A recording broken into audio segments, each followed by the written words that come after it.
Vous pouvez préparer un avenir glorieux. Le prophète Osée a dit quelque chose de merveilleux. Portez vos pensées vers Dieu. C'est une méthode simple et pratique, qui peut nous transformer si nous prenons l'habitude de la suivre. Nos pensées habituelles forment des sillons ou impressions, au plus profond de nous-mêmes.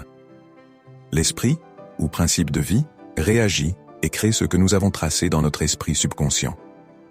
Je déclarai à un homme d'affaires, dont la santé et l'entreprise étaient chancelantes, qu'il devait cesser de bâtir une prison dans son esprit.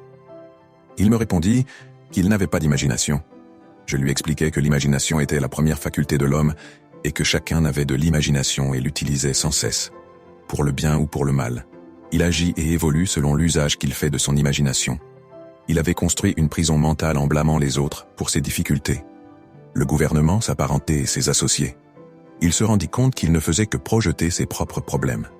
Il se rendit responsable de sa vie et décida de porter ses pensées vers Dieu en lui. Il entreprit d'affirmer sans cesse « Mes affaires sont les affaires de Dieu et dès à présent, Dieu me fait prospérer. Dieu me guide et me gouverne. Mon âme est remplie de la paix de Dieu. Dieu est mon patron et mon guide, et la guérison amoureuse de Dieu imprègne tout mon être. » Il continua de se répéter ces vérités plusieurs fois par jour, et, graduellement, il diminua les 1001 vexations et contestations qui rôdaient dans son esprit. Grâce à ses propres paroles, il enleva le monde de son dos avec ses nouvelles et ses crimes, et il n'éprouve plus de haine, de ressentiment, et il ne condamne plus ceux qui l'entourent.